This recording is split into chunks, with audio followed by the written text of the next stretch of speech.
Ce sont les îles bouillantes.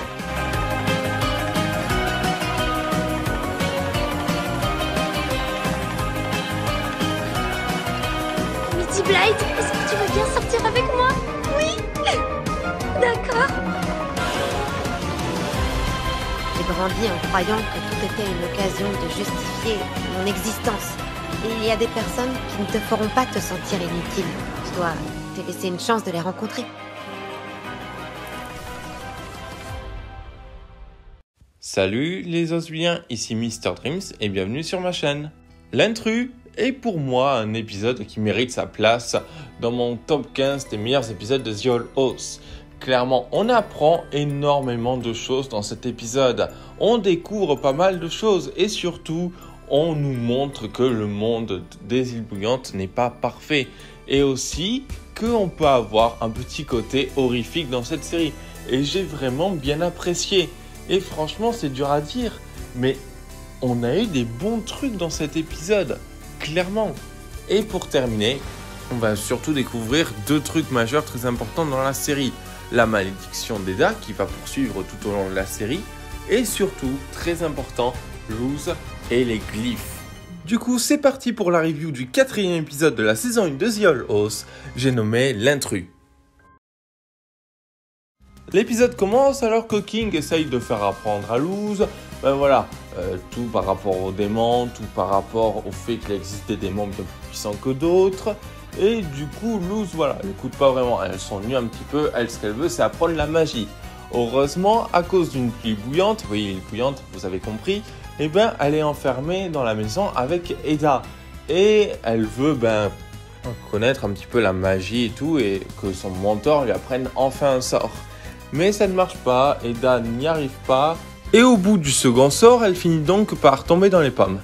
Évidemment, Luz et King la ramènent dans sa chambre, et Luz est déçue, car elle n'arrive pas à voir ni à comprendre comment Eda fait le cercle lumineux, qui est le premier sort que Eda lui enseigne, en lui disant que c'est le sort le plus simple.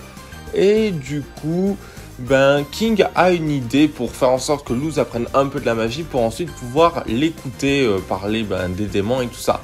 Il donne donc à Luz une fiole qui est l'élixir qui permet selon ses dires à Eda d'avoir autant de pouvoir, sauf que c'est faux et ils vont très vite s'en apercevoir car en effet l'élixir est pour tenir éloigné une créature dangereuse qui est à l'intérieur de Eda. En effet, la créature mystérieuse qui s'en prend à la maison est en réalité Eda. Et du coup, à un moment donné, Luz, grâce à un bug de son téléphone, réussit à trouver un symbole lumineux qu'elle met directement sur un bout de papier. Et qu'est-ce qui se passe? Ça fonctionne. Elle sait faire de la magie. Et du coup, elle réussit à libérer Eda de sa malédiction. Et voilà, tout est bien dans le meilleur des mondes. Luz sait enfin faire de la magie. Oui, je sais que le résumé était un petit peu plus court que d'habitude, mais parce que l'épisode en vaut le coup, parce qu'il y a énormément de choses à parler. Déjà, on apprend du coup comment la magie fonctionne. On apprend du coup qu'ils ont une poche de fluide magique et que dans cette poche, c'est comme ça qu'ils arrivent à faire de la magie. Et surtout, il suffit juste de faire un cercle dans leur monde pour que ça marche, contrairement à la magie humaine, qui elle ne fonctionne pas. En effet, Luz va donc devoir utiliser maintenant des glyphes. Et le premier glyphe, surtout quand c'est la suite, attention spoiler, les glyphes c'est un petit peu la magie du titan. Et en fait, là bizarrement c'est pas un truc naturel, je veux dire là, le téléphone c'est pas du tout naturel, alors que les autres glyphes que Luz va découvrir sont totalement naturels. Et c'est dommage, mais c'est comme ça. Et du coup c'est comme ça que Luz apprend son premier glyphe. Un glyphe de lumière. D'ailleurs, notez bien que Luz, ça veut donc dire lumière en espagnol. Évidemment, c'est très bien et très fort. Franchement, j'ai vraiment aimé ça. Mais évidemment, il est temps aussi de parler un petit peu de King. King, dans cet épisode, qui se conduit un petit peu comme un gamin, un irresponsable, alors qu'il sait un petit peu pour la malédiction d'Eda. Et il sait surtout, que clairement, si Eda ne prend pas cette potion, c'est que c'est normal. Et c'est dommage parce que King se conduit encore un peu comme un gamin. Surtout qu'en plus d'Autordu, le méchant monstre qui glorifierait, était en fait une arnaque. Comparé à la vilaine du jour, c'est-à-dire Eda. En effet, Ada nous est présentée sur une forme horrifique. Clairement, la première fois que j'ai vu l'épisode, j'avais peur parce que je ne m'attendais pas à ce que ça soit si monstrueux. Je ne m'attendais pas à ça.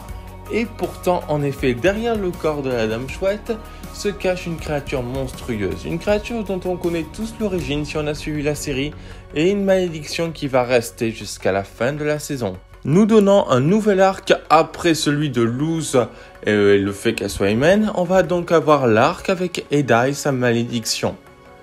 Évidemment, pour moi, l'épisode n'est pas mauvais, mais il n'est pas totalement parfait. Mais je dois avouer que je ne m'attendais pas à avoir autant peur dans ce genre d'épisode, dans ce genre de série. Pourtant, quand on regarde The Old House, voilà, tu sens que c'est une belle aventure enchantée pour Luz, qu'elle va devoir apprendre la magie, mais tu ne t'attends pas à ça. Et j'ai vraiment beaucoup apprécié. Évidemment, là, je vous montre le poster de la saison 1, mais il faut savoir que la saison 2, ça nous promet vraiment beaucoup de choses. Mais pour l'instant, pour une saison comme celle-ci, surtout au 4e épisode, The Old House nous montre que voilà, elle nous montre que cette série va pouvoir nous présenter différents types d'épisodes.